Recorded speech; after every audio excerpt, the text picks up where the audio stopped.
ഇന്നത്തെയും പ്രധാനപ്പെട്ട വിഷയം ഈ കാലവർഷ കെടുതി തന്നെയാണ്. ഇന്നിപ്പോൾ മഴ കൂടുതൽ ശക്തിപ്പെടാനാണ് സാധ്യത എന്നാണ് മുന്നറിയിപ്പ് വ്യക്തമാക്കുന്നത്. 8 ജില്ലകളിൽ റെഡ് അലർട്ടും 4 ജില്ലകളിൽ ഓറഞ്ച് അലർട്ടും 2 ജില്ലകളിൽ യെല്ലോ അലർട്ടുമാണ് ഇന്ന് പ്രഖ്യാപിച്ചിട്ടുള്ളത്. രക്ഷാപ്രവർത്തനത്തിനും ദുരിതാശ്വാസ പ്രവർത്തനത്തിനും പാർട്ടി പ്രവർത്തകരാകെ സന്നദ്ധമായി രംഗത്തിറങ്ങണമെന്ന് ആദ്യം മുതൽ പാർട്ടി അഭ്യർത്ഥിച്ചിട്ടുള്ളതാണ്. ദുരിതബാധിതർക്ക് ഭക്ഷണവും വെള്ളവും അവശ്യ വസ്തുക്കളും ഉറപ്പാക്കാൻ പ്രത്യേകം ശ്രദ്ധ പുലർത്തണം. ഇന്നലെ ഞാൻ കോഴിക്കോട് പ്രൊവിഡൻസ് കോളേജിലെ ക്യാമ്പിൽ 250 ആളുകൾ അവരെ പാർപ്പിച്ച ക്യാമ്പിൽ പോയപ്പോൾ അവിടെ നിന്ന് അവർ പറഞ്ഞ ഏറ്റവും പ്രധാനപ്പെട്ട ഒരു പ്രശ്നം, താമസിക്കുന്നതിനുള്ള ഒരു സൗകര്യവും കൃത്യമായിട്ട് ഒരുക്കിയിട്ടില്ല. ഒരു ഹാളിൽ, വളരെ വിശാലമായ ഒരു ഹാളിൽ ഈ പറയുന്ന 250 ആളുകളെ ഒപ്പം അവിടെ നിർത്തിയിരിക്കുകയാണ്.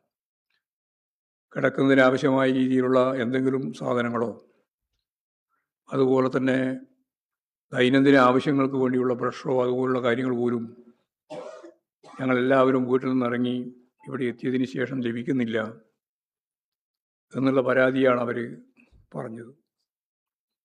അത് കഴിഞ്ഞ പ്രാവശ്യവും ക്യാമ്പിൽ തങ്ങിയ ആളുകളുണ്ട്. അവർ പറഞ്ഞത് കഴിഞ്ഞ പ്രാവശ്യം എല്ലാ സൗകര്യങ്ങളും ഉണ്ടായിരുന്നു, ഇപ്പോൾ അതൊന്നും കിട്ടാനില്ല എന്നാണ്. ഇത് ഏതെങ്കിലും ഒരു ക്യാമ്പിൻ്റെ അനുഭവമല്ല. കേരളത്തിൽ അങ്ങോളം ഇങ്ങോളം ഈ ഒരു സൗകര്യമില്ലാതെ ക്യാമ്പുകളിൽ പാർപ്പിച്ചിരിക്കുകയാണ്. കേരളത്തിൻ്റെ ഭൂതകാല ചരിത്രത്തിൽ 15 ലക്ഷത്തോളം ആളുകളെ ക്യാമ്പിൽ പാർപ്പിച്ച അനുഭവ പാരമ്പര്യമുള്ളവരാണ് കേരളീയർ. ഇപ്പോഴേതാണ്ട് 13,000 മാത്രമേ വന്നിട്ടുള്ളൂ. അപ്പോഴുള്ളൊരു സ്ഥിതിയാണ് ഞാൻ ഈ പറഞ്ഞത്. അപ്പോൾ ഗൗരവപൂർവം ഈ ദുരിതബാധിതർക്ക് ആവശ്യമായ ഭക്ഷണവും വെള്ളവും താമസിക്കാനുള്ള സൗകര്യവും ഉറപ്പാക്കുന്നതിന് വേണ്ടിയുള്ള ഫലപ്രദമായ ഇടപെടൽ നടത്തണം എന്ന് ഗവൺമെൻറ്റിനോടും അതിനാവശ്യമായ സഹായം ചെയ്തു കൊടുക്കണം എന്ന് പാർട്ടി സഖാക്കളോടും സന്നദ്ധ പ്രവർത്തകരോടും ഞാൻ ഈ സന്ദർഭത്തിൽ അഭ്യർത്ഥിക്കുകയാണ്. അപകട ഭീഷണിയുള്ള മേഖലയിൽ നിന്ന് എല്ലാവരെയും സുരക്ഷിത കേന്ദ്രങ്ങളിലേക്ക് മാറ്റി പാർപ്പിക്കാൻ ആവശ്യമായ നിലപാടും സ്വീകരിക്കണം. ഇപ്പോൾ CPIM-ൻ്റെ സജീവ പ്രവർത്തകരാകെ എല്ലാ മേഖലയിലും സജീവമായി രംഗത്തുണ്ട്. ഗവൺമെൻറ്റിൻ്റെ കൂടി സഹായത്തോടു കൂടി ഈ ദുരിതത്തിൽ നിന്ന് അവരെ കരകയറ്റുന്നതിന് വേണ്ടിയുള്ള ഫലപ്രദമായ ഇടപെടൽ കക്ഷി രാഷ്ട്രീയത്തിന് അതീതമായും ഗവൺമെൻറ്റിൻ്റെ പൂർണ്ണമായ നിയന്ത്രണത്തിലും അത് ആഗ്രഹിക്കുന്ന ഗൗരവത്തോടെ സംഘടിപ്പിക്കണമെന്ന് തന്നെയാണ് ഞാൻ ഈ സന്ദർഭത്തിൽ ചൂണ്ടിക്കാണിക്കുന്നത്. സംസ്ഥാന സർക്കാർ പുലർത്തിയ കുറ്റകരമായ നിസ്സംഗത വലിയ തോതിൽ ഇപ്പോൾ ചർച്ച ചെയ്യപ്പെടുന്നുണ്ട്. പ്രളയസമാനമായ സാഹചര്യം ഉണ്ടായിട്ടും ആ പ്രദേശത്ത് നേരിട്ടെത്തി പ്രവർത്തനം ഏകോപിപ്പിക്കുന്ന കേന്ദ്രത്തിൽ പോലും എത്താൻ അതിനുപോലും സാധിക്കാത്ത സ്ഥിതിയാണ് മുഖ്യമന്ത്രിക്ക് ഉണ്ടായിട്ടുള്ളത്. 1-2 ഫോൺ കോളിൽ അവസാനിപ്പിക്കുന്ന ഉത്തരവാദിത്തമല്ല ഇത്തരമൊരു ഘട്ടത്തിൽ കേരളത്തിൻ്റെ മുഖ്യമന്ത്രിക്ക് ഉള്ളത്. മഴക്കെടുതിയിൽ സർവ്വതും നഷ്ടപ്പെട്ട മനുഷ്യരെക്കാൾ തനിക്ക് പ്രധാനപ്പെട്ടത് വിരുന്നും ജ്വല്ലറി ഉദ്ഘാടനവുമാണ് എന്ന രീതി ആവർത്തിച്ച് ഇന്നലെ പത്രസമ്മേളനത്തിൽ തന്നെ വ്യക്തമാക്കുന്ന സ്ഥിതി നമ്മൾ കണ്ടു. ദുരന്ത ഭൂമിയിൽ സകലവും നഷ്ടപ്പെട്ട മനുഷ്യരെ പരിഹസിക്കുന്നതിന് തുല്യമായ നിലപാടാണ് അദ്ദേഹം ഇന്നലെ സ്വീകരിച്ചത്. ആശുപത്രിയിൽ കിടക്കുന്ന ഭാര്യാപിതാവിനെ കാണാൻ മുഖ്യമന്ത്രി ഈ സമയത്ത് ഹെലികോപ്റ്ററിൽ പറക്കുകയായിരുന്നു എന്നാണ് മാതൃഭൂമി റിപ്പോർട്ട് ചെയ്തത്.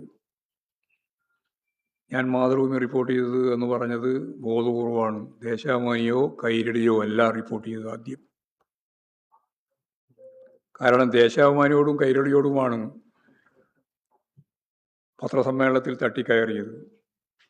നിങ്ങളെല്ലാം ഇത് പൊളിക്കാൻ നടക്കുന്നവരാണ്, പത്രസമ്മേളനം തകർക്കാനാണ് എന്ന് പറഞ്ഞുകൊണ്ട് വലിയ ഇടപെടൽ നടത്തിയത് അവരോടാണ്. പക്ഷേ അവരല്ല ആദ്യം ഈ വാർത്ത നൽകിയത് എന്ന കാര്യം ഞാൻ ഓർമ്മിപ്പിക്കാൻ വേണ്ടിയിട്ടാണ് ഇത്രയും പറഞ്ഞത്. ഒരിക്കൽ പോയിട്ട് ഇറങ്ങാൻ പറ്റാതെ തിരിച്ചു വന്ന് രണ്ടാമത് വീണ്ടും പോയിട്ടാണ് ഭാര്യാപിതാവിനെ കണ്ടത് എന്നാണ് പറയുന്നത്. അപ്പോഴാണ് പേര് വെളിപ്പെടുത്താനാവാത്ത ഏതോ നിക്ഷേപകനെ കാണാൻ ആണ് ഞാൻ പറന്നുപോയത് എന്ന് വിശദീകരിച്ചത്. ഒരു കളവെങ്കിലും പറയാതെ ഒരു സമാധാനം കിട്ടാത്ത ഒരു മുഖ്യമന്ത്രിയാണ് കേരളത്തിലുള്ളത്. ഏതാ ഈ ഇത്ര വലിയ VIP നിക്ഷേപകൻ? പേര് പറഞ്ഞാൽ നിക്ഷേപിക്കാനുള്ള സാധ്യത കുറഞ്ഞു പോകും എന്നുള്ളതുകൊണ്ട് പറയുന്നില്ല എന്നാണ് പറഞ്ഞത്. വേറൊരു കളവ്. ഇങ്ങനെ ഓരോരോ കളവ് പറഞ്ഞ് യഥാർത്ഥത്തിൽ ശരിയായ വസ്തുതയിൽ നിന്ന് മറച്ച് പിടിക്കാൻ വേണ്ടിയിട്ടുള്ള ശ്രമമാണ് നടത്തിക്കൊണ്ടിരിക്കുന്നത്. മഴക്കെടുതിയുടെ ഭാഗമായിട്ട് ഒരു കുട്ടി ജിജി ജോൺ പറയുന്നത് നമ്മൾ കേട്ടു. വളരെ വികാരപരമായ ഒരു പ്രകടനമായിരുന്നു ആ കുട്ടിയുടെ ഭാഗമായിട്ടുണ്ടായത്. വിഴിഞ്ഞത്ത് വെള്ളം മറിഞ്ഞ് പുല്ലുവിള സ്വദേശിയായ ജോണിനെ കാണാതായിട്ട് 5 ദിവസമായി. 5 ദിവസത്തിന് ശേഷം ഇപ്പോഴും പൂർണ്ണമായ അർത്ഥത്തിലുള്ള തിരച്ചിൽ. ആ കുടുംബം ഇതിനെതിരായിട്ട് ശക്തിയായിട്ട് പ്രതികരിച്ച് മുമ്പോട്ട് വന്നിരിക്കുകയാണ്. തിരച്ചിൽ ശരിയാവുന്നില്ല എന്ന് പറയുന്നത്. മുഖ്യമന്ത്രിയുടെ ഹെലികോപ്റ്ററിൽ ഭാര്യാപിതാവിനെ കാണാൻ പോയ കാര്യം ആ കുട്ടി പറയുകയാണ്. അത് ഒരാളുടെ ജീവന് വലിയ പ്രാധാന്യം നൽകിക്കൊണ്ട് മുഖ്യമന്ത്രി ഹെലികോപ്റ്ററിൽ പോകുന്നു. എന്നാൽ തൻ്റെ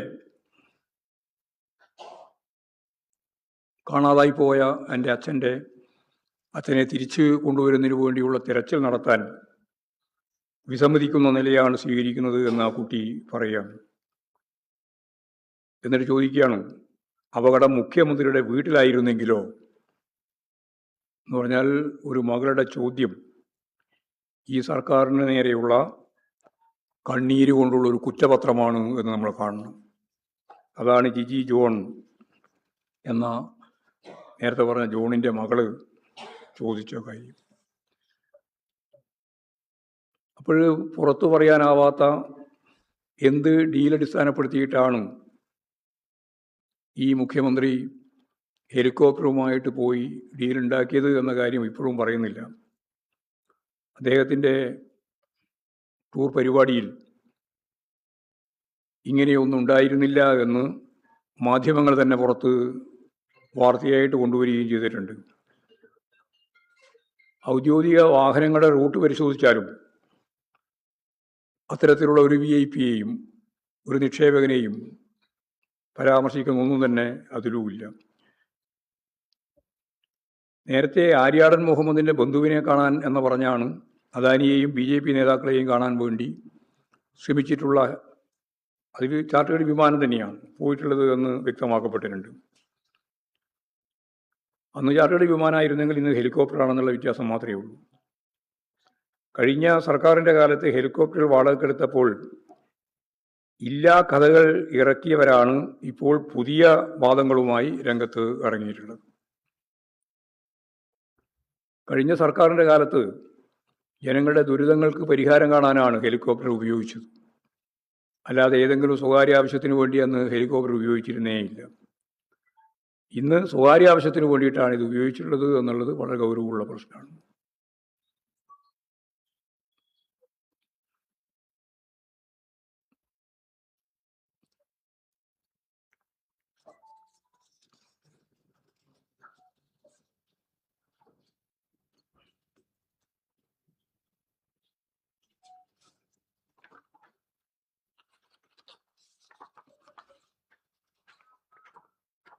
വളരെ പ്രധാനപ്പെട്ട മറ്റൊരു കാര്യം ഇപ്പോൾ കേരളം ചർച്ച ചെയ്യപ്പെടുന്നത് CP ജോണിൻ്റെ പ്രസ്താവനയുമായിട്ട് ബന്ധപ്പെട്ടാണ്. കേരളത്തിലെ സ്ത്രീകളെ അപമാനിച്ച ഗതാഗത വകുപ്പ് മന്ത്രി CP ജോൺ ജനങ്ങളോട് മാപ്പ് പറയണം എന്നിപ്പോഴും കേരളം ഒറ്റക്കെട്ടായിട്ട് പറഞ്ഞുകൊണ്ടിരിക്കുകയാണ്. ശാക്തീകരിക്കപ്പെട്ട വലിയൊരു ജനവിഭാഗമാണ് കേരളത്തിലെ സ്ത്രീകൾ. കേരളത്തിൽ പകുതിയോളം തദ്ദേശ സ്ഥാപനങ്ങൾ കൈകാര്യം ചെയ്യുന്നത്, ഭരിക്കുന്നത് സ്ത്രീകളാണ്. വിദ്യാഭ്യാസത്തിലൂടെയും നവോത്ഥാന മുന്നേറ്റങ്ങളുടെയും കുടുംബശ്രീ പോലെയുള്ള കൂട്ടായ്മകളുടെയും മുന്നേറിയ മലയാളികൾ, പ്രത്യേകിച്ച് സ്ത്രീ സമൂഹമാകെ വളരെയേറെ ശ്രദ്ധിക്കപ്പെട്ട ഒരു ജനവിഭാഗമായി കേരളത്തിൽ മാറിയിട്ടുണ്ട്. കേരളത്തിലെ ഈ ജനവിഭാഗത്തെയാണ്, ഈ സ്ത്രീകളെയാണ് ഗതാഗത വകുപ്പ് മന്ത്രി അപമാനിച്ചിരിക്കുന്നത്. ഇങ്ങനെ ശാക്തീകരിച്ച മലയാളി സ്ത്രീകളുടെ ആത്മാഭിമാനത്തെ ചോദ്യം ചെയ്യുന്ന ഒരാളെയും കേരളത്തിൽ പൊതുസമൂഹവും സ്ത്രീകൾ പ്രത്യേകിച്ചും അനുവദിക്കില്ല എന്ന ഉറച്ച ധാരണയാണ് എനിക്കുള്ളത്. മന്ത്രിയുടെ പുരുഷമേധാവിത്വ ചിന്തയിൽ നിന്നാണ് സ്ത്രീകൾക്ക് എന്തോ ഔദാര്യം നൽകുന്നു എന്ന നിലയിലുള്ള ഈ പരാമർശങ്ങൾ വരുന്നത്. സ്ത്രീകൾക്ക് സൗജന്യ യാത്ര എന്നത് UDF തെരഞ്ഞെടുപ്പ് വാഗ്ദാനമായിരുന്നു എന്നെല്ലാവർക്കും അറിയാം. അധികാരത്തിലെത്തിയപ്പോൾ അത് ഓർഡിനറിയിലേക്ക് മാത്രമായി ചുരുക്കി. അതൊരു വഞ്ചനയായിരുന്നു. ആദ്യം തീർത്ഥാടനത്തിന് പോകുന്ന ആളുകൾക്കെല്ലാം ഇനി പരമസുഖമായി എന്ന് പറഞ്ഞാൽ ഒരു മറ്റൊരു അമ്പലത്തിലേക്ക് പോകാൻ, തീർത്ഥാടനത്തിന് വളരെ ദൂരത്തേക്ക് പോകാനുള്ള സൗകര്യമായി എന്നാണ് അന്ന് പറഞ്ഞത്. അതാണ് ഓർഡിനറി ബസ്സിലേക്ക് മാത്രമായി ചുരുക്കിയത്. പാവപ്പെട്ടയാളായി സ്ത്രീകൾ അഭിനയിച്ച് കാട്ടുകയാണ് എന്ന് മന്ത്രി അധിക്ഷേപിക്കുകയാണ്. മാത്രമല്ല, ഇവർക്ക് എന്തോ ഔദാര്യം നൽകുന്ന എന്ന നിലയിൽ ഈ യാത്രയെ ഗതാഗത വകുപ്പ് മന്ത്രി അവതരിപ്പിക്കുകയാണ്. ജനങ്ങളുടെ നികുതി പണം കൊണ്ടാണ് ഈ യാത്രയുടെ പണം കണ്ടെത്തുന്നത് എന്ന കാര്യം മന്ത്രി മറക്കാൻ പാടില്ല. ഏതെങ്കിലും സ്ത്രീ അപേക്ഷിച്ചിട്ടാണോ ഈ സൗജന്യം നൽകുന്നത്? സ്വാഭാവികമായ ഒരു ചോദ്യമാണ്. വോട്ട് കിട്ടാൻ വേണ്ടി UDF നൽകിയ വാഗ്ദാനമല്ലേ? എന്നിട്ടും എന്തിനാണ് ഈ പദ്ധതി ഉപയോഗപ്പെടുത്തുന്നവർക്കെതിരായി സർക്കാർ അവരെ അവമാനിക്കുന്ന രീതിയിൽ പരാമർശങ്ങൾ നടത്തുന്നത്? ഇടതുപക്ഷ ജനാധിപത്യ മുന്നണി സർക്കാർ നടപ്പിലാക്കിയ വീട്ടമ്മമാരുടെ ഏറ്റവും പ്രധാനപ്പെട്ട ഒരു പരിപാടിയായിരുന്നു 1000 ഉറുപ്പിക സ്ത്രീ സുരക്ഷയ്ക്ക് വേണ്ടി നൽകുന്ന പദ്ധതി. ആ പദ്ധതി പൂർണ്ണമായിട്ട് അവസാനിപ്പിച്ചിരിക്കുകയാണ്. ആ പദ്ധതിയിലൂടെ അവർക്ക് ലഭിച്ചുകൊണ്ടിരുന്ന ആനുകൂല്യം യഥാർത്ഥത്തിൽ 31.39 ലക്ഷം ആളുകൾക്ക് ലഭിക്കുമായിരുന്നു. 16 ലക്ഷം ആളുകൾക്ക് ലഭിച്ചു കഴിഞ്ഞതാണ്.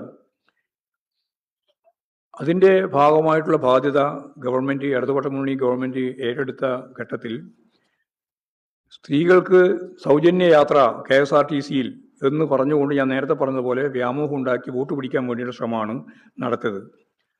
അതിൻ്റെ ആദ്യത്തെ അട്ടിമറിയായിരുന്നു ഓർഡിനറി ബസ്സിലേക്ക് മാത്രമായി ചുരുക്കി. ഇപ്പോഴും ഓർഡിനറി ബസ്സിലേക്ക് കയറുന്ന സ്ത്രീകളെ അപമാനിക്കുന്ന രീതിയിൽ വകുപ്പ് കൈകാര്യം ചെയ്യുന്ന മന്ത്രി തന്നെ പരസ്യപ്പെടുത്തുന്ന നിലയാണ് ഉണ്ടായിട്ടുള്ളത്. ഇതിനെതിരായിട്ട് കേരളത്തിൽ അതിശക്തിയായ ജനാധിപത്യ ശക്തികളുടെ, അത് ഞാൻ സ്ത്രീകളെ മാത്രമല്ല ഉദ്ദേശിക്കുന്നത്, സ്ത്രീകൾ ഉൾപ്പെടെയുള്ളവരുടെ ശക്തിയായ പ്രതിഷേധം രൂപപ്പെട്ടു വരും എന്ന് തന്നെയാണ് ഞാൻ പ്രതീക്ഷിക്കുന്നത്.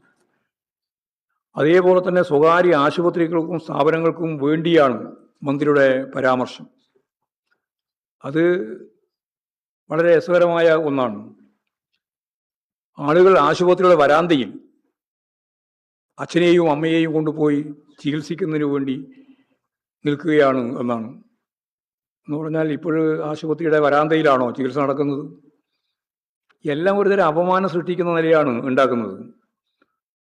അപ്പോൾ അത് സ്വകാര്യ ആശുപത്രികൾക്ക് വേണ്ടി ഉള്ള ഒരു പ്രസ്താവനയായിട്ട് മാത്രമേ അതിനെ കാണാൻ സാധിക്കുള്ളൂ. സ്ത്രീകളുടെ ആത്മാഭിമാനത്തെ ചോദ്യം ചെയ്യുന്ന തരത്തിലുള്ള നിലപാടുകളാണ് യഥാർത്ഥത്തിൽ ഉണ്ടായിക്കൊണ്ടിരിക്കുന്നത്.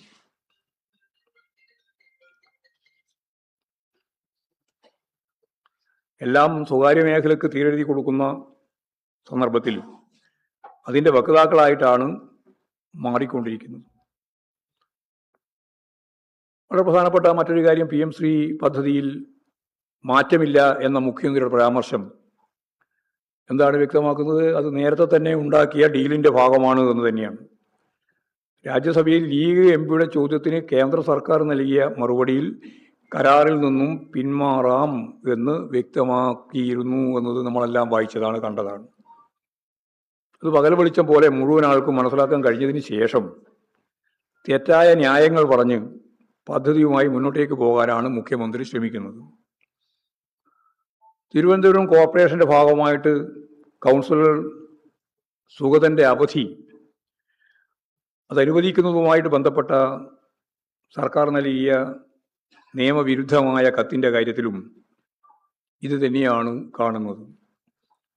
തദ്ദേശ വകുപ്പിലെ ഒരു അണ്ടർ സെക്രട്ടറിയുടെ മേൽ എല്ലാ കുറ്റങ്ങളും ചുമത്തി വിഷയം അവസാനിപ്പിക്കാനാണ് സർക്കാർ ശ്രമിക്കുന്നത്. എന്ന് പറഞ്ഞാൽ വലിയ ഗവൺമെൻറ് വിരുദ്ധ വികാരം ജനങ്ങളിൽ ഉണ്ടായപ്പോൾ ഈ government, V D Satheesan government, BJPയുടെ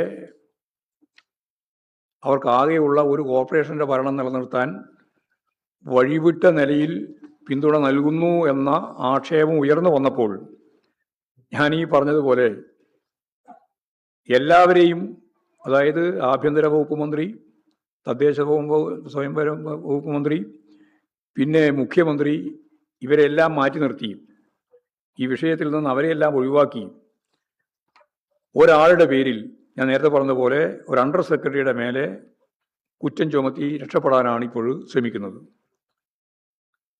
കത്ത് അയച്ച ആളുകൾക്കെതിരെ പോലും നടപടി ഇല്ല. അത് കത്തയച്ചത് ആഭ്യന്തര വകുപ്പാണ്. നടപടി വന്നത് തദ്ദേശ സ്വയംഭരണ വകുപ്പുമായിട്ട് ബന്ധപ്പെട്ട അണ്ടർ സെക്രട്ടറിക്ക് നേരെയാണ്. അപ്പോൾ സർക്കാർ തലത്തിൽ നിർദ്ദേശം ലഭിക്കാതെ ഉദ്യോഗസ്ഥർക്ക് ഇക്കാര്യങ്ങൾ ചെയ്യാനാവുമെന്ന് ആരും കരുതുന്നില്ല. അപ്പോൾ ഇവർക്കെല്ലാമുള്ള ഉത്തരവാദിത്വം കൃത്യമായിട്ട് മനസ്സിലാക്കുകയാണ്. അപ്പോൾ തിരുവനന്തപുരം നഗരസഭാ ഭരണം BJPക്ക് ഉറപ്പിക്കാനുള്ള നടപടികളാണ് UDF സർക്കാർ സ്വീകരിച്ച് വരുന്നത്. ഇതേപോലെ തന്നെയാണ് TG മോഹൻദാസിൻ്റെ പരാമർശവുമായിട്ട് ബന്ധപ്പെട്ട കാര്യത്തിലും ഉണ്ടായത്. ആദ്യം കേസെടുക്കാൻ തന്നെ തയ്യാറായില്ല, പിന്നീട് കേസെടുത്തതിന് ശേഷവും ശക്തിയായ പ്രതിഷേധം ഉയർന്നു വന്നതിന് ശേഷമാണ് കേസെടുത്തതെങ്കിലും കേസിൻ്റെ തുടർ നടപടികളൊന്നും തന്നെ ഉണ്ടായിട്ടില്ല. അറസ്റ്റോ മറ്റ് നിലപാടുകളോ ഒന്നും സ്വീകരിക്കാൻ തയ്യാറായിട്ടില്ല. ദേശീയ തലത്തിൽ തന്നെ ചർച്ച ചെയ്യപ്പെട്ട ഈ വിഷയത്തിൽ നടപടികളില്ലാതിരിക്കുന്നു എന്നുള്ളത് സംഘപരിവാറിന് കീഴടങ്ങിയ സമീപനത്തിൻ്റെ ഭാഗം തന്നെയാണ് എന്ന് കാണാൻ നമുക്ക് സാധിക്കും. BJPക്ക് സമീപ തെരഞ്ഞെടുപ്പിൽ എന്ന് പറഞ്ഞാൽ ഡൽഹിയിൽ നടന്ന, ജന്തർ മന്ദിറിൽ നടന്ന യുവജന വിദ്യാർത്ഥി സമരത്തിന് ശേഷം 30 കൊല്ലമായി BJP ജയിച്ചു വരുന്ന സീറ്റാണ് ഇപ്പോൾ ഉപതെരഞ്ഞെടുപ്പിൻ്റെ ഭാഗമായിട്ട് BJP തോറ്റത്. എന്ന് പറഞ്ഞാൽ 12 വർഷക്കാലത്തിന് ശേഷം BJPയെ തോൽപ്പിക്കാനാവുമെന്ന ശക്തിയായ സന്ദേശം രാജ്യവ്യാപകമായി ഒരേപോലെ ജനങ്ങളിലേക്ക് എത്തിക്കാൻ കഴിഞ്ഞ ഒരു പരാജയമായിട്ടാണ് 30 കൊല്ലത്തെ BJP വിജയിച്ച മണ്ഡലം തോറ്റു എന്ന കാര്യത്തിൽ മനസ്സിലാക്കുന്നത്. അപ്പോൾ ഈ സർക്കാരിനെതിരായിട്ടുള്ള നയത്തിൻ്റെ ഭാഗമായിട്ട് ജനങ്ങൾ മാറി ചിന്തിച്ചു തുടങ്ങി. പ്രത്യേകിച്ച് യുവജന വിദ്യാർത്ഥി വിഭാഗം BJPക്കെതിരായ വലിയ പ്രതിഷേധം, അതിൻ്റെ പ്രതിഫലനമാണ് ഈ ബങ്കിപ്പൂരിൽ ഉണ്ടായിട്ടുള്ള വിജയം എന്ന് കാണാൻ നമുക്ക് സാധിക്കും. BJPയുടെ പരാജയം. ഇപ്പോൾ നരേന്ദ്രമോദി ഏത് പട്ടിയെയോ പൂച്ചയെയോ നിർത്തിയാൽ വിജയിക്കുമെന്നാണ് BJP നേതാവ് രവിശങ്കർ പ്രസാദ് ഈ മണ്ഡലത്തെ പറ്റി പറഞ്ഞിട്ടുള്ളത്. അപ്പോൾ ബങ്കിപ്പൂർ മണ്ഡലം എന്ന് പറഞ്ഞാൽ നരേന്ദ്രമോദി ആരെയാണോ തീരുമാനിക്കുന്നത് അതിൻ്റെ ഉദാഹരണമായിട്ടാണ്. പട്ടിയോ പൂച്ചയോ നിർത്തിയാൽ വിജയിക്കുന്ന മണ്ഡലത്തിലാണ് യഥാർത്ഥത്തിൽ ഇപ്പോഴും BJP തോറ്റത്.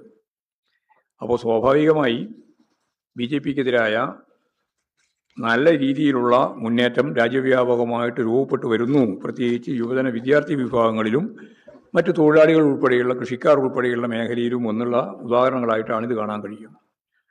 അപ്പോൾ BJPക്ക് എന്താണ് ബദൽ എന്നതിന് ജനകീയമായ മുന്നേറ്റം തന്നെയാണ് ബദൽ എന്ന് ഉറപ്പിക്കാൻ കഴിയുന്ന ഒരു തിരഞ്ഞെടുപ്പ് വിധി കൂടിയാണ് ഉണ്ടായിട്ടുള്ളത്. ഇതാണ് പ്രധാനമായിട്ട് പറയാനുള്ളത്.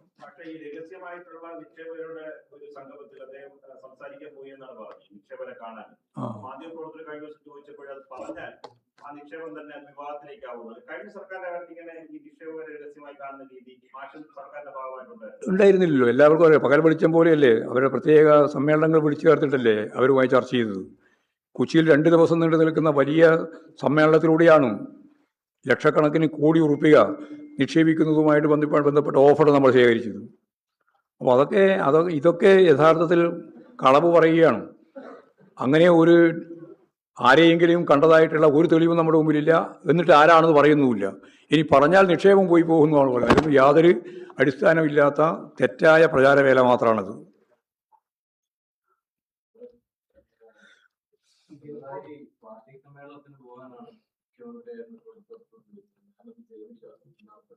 അതും വേറൊരു കളവാണ്. അത് കൂടുതൽ പറയുന്നതല്ലേ. ഇനിയിപ്പം എപ്പോഴും പറഞ്ഞുകൊണ്ടിരിക്കുന്ന ഒരു കാര്യമാണ്, ഞാൻ കൂടുതൽ പറയിപ്പിക്കരുത്. അദ്ദേഹം നന്നായിട്ട് പറയാവേണ്ടേ. എന്തിനാണ് പറയിപ്പിക്കരുത് എന്ന് പറഞ്ഞിട്ട് പറയാതിരിക്കുന്നത്? 2017 ഡിസംബർ ആണ് യഥാർത്ഥത്തിൽ ഈ പറയുന്ന പ്രശ്നം പറയുന്നത്. 2017 ഡിസംബർ 26 അന്ന് സഖാവ് പിണറായി CPM-ന്റെ ഒരു പരിപാടിയുമായിട്ട് ബന്ധപ്പെട്ട് തൃശ്ശൂരിലാണ് ഉണ്ടായിരുന്നത്. തൃപ്പയാർ എന്ന് പറയുന്ന സ്ഥലത്ത്, തൃശ്ശൂർ. അപ്പോഴാണ് കേന്ദ്രത്തിൽ നിന്ന് ഒരു സംഘം കേരളത്തിൽ തിരുവനന്തപുരത്ത് എത്തി. ഓഖി ദുരന്തവുമായിട്ട് ബന്ധപ്പെട്ട സന്ദർഭമാണ്.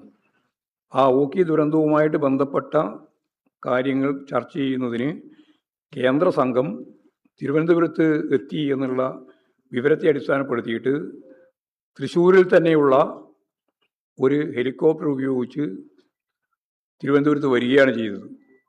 സമ്മേളനത്തിന് പോവുകയല്ല ചെയ്തത്. അവിടെ അടിയന്തരമായിട്ടും ഔദ്യോഗികമായ ഒരു തരത്തിലുള്ള ഇടപെടൽ നടത്താൻ വേണ്ടി തിരുവനന്തപുരത്ത് എത്തുന്നതിന് വേണ്ടിയിട്ടാണ് തൃശ്ശൂരിൽ തന്നെയുള്ള ഹെലികോപ്റ്റർ ഉപയോഗിച്ച് തിരുവനന്തപുരത്തേക്ക് വന്നത്. ഇതിനെയാണ് വളച്ചു കെട്ടി തെറ്റായി, ഞാൻ അങ്ങനെ പറഞ്ഞു കളയണ്ട, പറഞ്ഞാലെന്തോ ഭയങ്കരമായ അപകടം സംഭവിക്കുന്നത്. ഒരു അപകടവുമില്ല, പറയുന്നതാണ് നല്ലത്. സത്യസന്ധമായിട്ട് പറയുന്നതിൽ യാതൊരു കുഴപ്പമില്ല. അതിൻ്റെ ഭാഗമായിട്ട് അന്ന് വന്ന ഒരു വിമർശനം എന്ന് പറയുന്നത് അത് ഓഖി ഫണ്ടിൻ്റെ ഭാഗമായിട്ടാണ് ആ ചെലവ് നിർവഹിച്ചത് എന്നാണ്. അത് പിന്നീട് ഗവൺമെൻറ് തന്നെ വ്യക്തമാക്കി, അത് GAD-യുടെ ഫണ്ട് തന്നെ ഉപയോഗിച്ചുകൊണ്ടുള്ള ഹെലികോപ്റ്റർ യാത്രയായിട്ട് ഒരു മാറ്റുകയാണ് ചെയ്തത്. അപ്പോൾ ആ തെറ്റായ പ്രചാരവേലയാണ് യഥാർത്ഥത്തിൽ VD സതീശൻ എന്ന മുഖ്യമന്ത്രി ഇതുമായിട്ട് ബന്ധപ്പെട്ട് നടത്തിയിട്ടുള്ളത് എന്ന കാര്യമാണ് പറയാനുള്ളത്.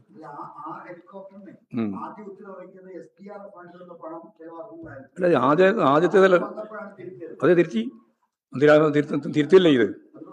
അല്ല, അത് കുഴപ്പമൊന്നുമില്ല, എനിക്കതിൽ പ്രയാസമൊന്നുമില്ല.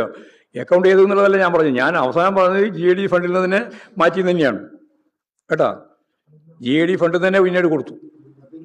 പിന്നീട് നിങ്ങൾ ആദ്യത്തേത് മാത്രം കാണണ്ട, രണ്ടാമത്തത് കൂടി കണ്ടോ? രണ്ടും കൂടി കണ്ടാൽ മതിയല്ലോ. അപ്പോൾ ദുരിതാശ്വാസ പ്രവർത്തനത്തിലേക്ക് എല്ലാവരും കേന്ദ്രീകരിച്ച് നിങ്ങളുടെ മാധ്യമങ്ങളൊക്കെ നല്ല നിലയിലുള്ള ഒരു ഇടപെടൽ നടത്തണം. കാരണം നമ്മൾ നേരിട്ട് പോകുമ്പോഴാണ് അവരുടെ പ്രയാസങ്ങൾ മനസ്സിലാകുന്നത്. ഓരോ ക്യാമ്പിലും ഇതുപോലുള്ള പ്രശ്നങ്ങളാണ്. ആ ക്യാമ്പിലെ പ്രശ്നങ്ങൾക്ക് പരിഹാരം കാണണം. അതിപ്പോൾ ഗവൺമെൻറ്റിനെ ആശ്രയിച്ച് മാത്രമല്ല, കഴിഞ്ഞ പ്രാവശ്യമൊക്കെ ഞാൻ പറഞ്ഞില്ലേ 15 ലക്ഷത്തിലധികം ആളുകൾ ഈ പറയുന്ന രീതിയിൽ ക്യാമ്പുകളിലേക്ക് എത്തിച്ചേർന്നപ്പോൾ ഈ കേരളത്തിലെ ഒന്നടങ്കം മനുഷ്യരാണല്ലോ അവർക്ക് വേണ്ടി എല്ലാ സാധനങ്ങളും സാമഗ്രികളും ഒക്കെ എത്തിക്കുന്നതിന് വേണ്ടി ശ്രമിച്ചത്. അതൊക്കെ ഇപ്പോഴും ചെയ്യും. പക്ഷേ ഈ ഒരു അവസ്ഥ ഉണ്ടാവേണ്ട കാര്യമില്ല. അത് കോർഡിനേറ്റ് ചെയ്യാനുള്ള വളരെ ഫലപ്രദമായ ഒരു ഇടപെടലില്ലായ്മയിൽ നിന്നാണ് ഈ പ്രശ്നങ്ങൾ വരുന്നത്. അല്ലെങ്കിൽ ജനങ്ങൾ ഇതെല്ലാം നൽകാൻ തയ്യാറാണ്, എന്ത് വേണമെങ്കിലും കൊടുക്കാൻ തയ്യാറാണ്. കിടന്നുറങ്ങുന്നതിന് വേണ്ടിയുള്ള പായ കൊടുക്കുന്നതിന് എന്താ പ്രയാസം? അതൊക്കെ കൊടുക്കാൻ സാധിക്കുന്നതാണ്.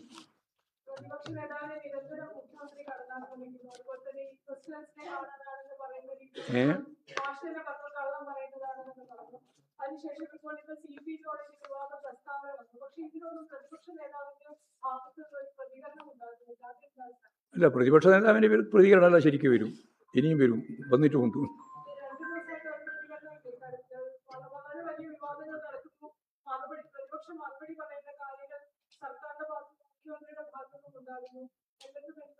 അല്ല, പ്രതിപക്ഷ നേതാവിൻ്റെ പ്രതികരണം വരുന്നു, ഇനിയും വരും, ഇപ്പോഴും വന്നിട്ടുണ്ട്, ഇനിയും വരും. എല്ലാ ദിവസവും വന്നിട്ടുണ്ടായിരുന്നു. ഇപ്പോൾ 5 ദിവസമായി. 5 ദിവസത്തിനിടയിൽ എല്ലാ ദിവസവും പ്രതിപക്ഷ നേതാവിൻ്റെ പ്രതികരണം ഈ ദുരന്തവുമായിട്ട് ബന്ധപ്പെട്ട് ഉണ്ടായിട്ടുള്ളതാണ്. അതൊക്കെ കൃത്യമായിട്ട് പറയുകയും ചെയ്തിട്ടുള്ളത്.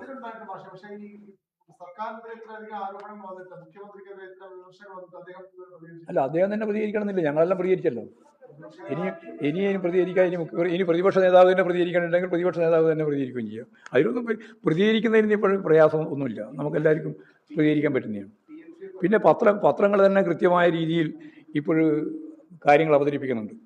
ഇന്നത്തെ മനോരമേൻ്റെ ഫ്രണ്ട് പേജ് തന്നെ കേരളം ഉത്തരവാദി ആരാന്ന് പറയുന്നില്ല എന്ന് മാത്രമേ ഉള്ളൂ. കേരളത്തിൻ്റെ ദുരിതത്തെ സംബന്ധിച്ച് വ്യക്തമായിട്ട് എഴുതിയിട്ടുണ്ട്. മാതൃഭൂമിയും അതുപോലെ തന്നെ മനോരമയും ഉൾപ്പെടെ മുഖപ്രസംഗങ്ങൾ എഴുതിയിട്ടുണ്ട്. ഒക്കെ കേരളത്തിൻ്റെ ഭാവി കണ്ടുകൊണ്ട് എഴുതുന്നതാണ് എന്ന് തന്നെയാണ് ധരിക്കേണ്ടത്. പക്ഷേ അതിൽ മുഖ്യമന്ത്രി ചെയ്യേണ്ടുന്ന ഉത്തരവാദിത്വം, പ്രശ്നങ്ങളുണ്ടാവും, സങ്കീർണമായ പ്രശ്നങ്ങൾ സ്വാഭാവികമായിട്ടും ഇങ്ങനെയുള്ള ഘട്ടങ്ങളിലുണ്ടാവും. പക്ഷേ അതിലിടപെട്ട് ആ പ്രശ്നം പരിഹരിക്കുന്നതിന് വേണ്ടിയുള്ള മുൻകൈ എടുക്കേണ്ടുന്ന മുഖ്യമന്ത്രി എടുക്കേണ്ടുന്ന മുൻകൈ ഇല്ല എന്നുള്ളതാണ് നമ്മുടെ മുമ്പിലുള്ള ആക്ഷേപമായിട്ട് വരുന്ന പ്രശ്നം. അല്ലാതെ നമുക്ക് ഞാൻ ഇതിനകത്ത് വേറെ രാഷ്ട്രീയം കാണുന്നില്ല. ഞാൻ നേരത്തെ പറഞ്ഞല്ലോ, രാഷ്ട്രീയം കാണേണ്ടതില്ല. എല്ലാവരും ചേർന്നുകൊണ്ട് തന്നെയാണ് ഇതിനെ ഫലപ്രദമായിട്ട് നേരിടേണ്ടത്. നമ്മൾ കേരളത്തിന്റെ ഭാവിയുടെ പ്രശ്നമാണ്.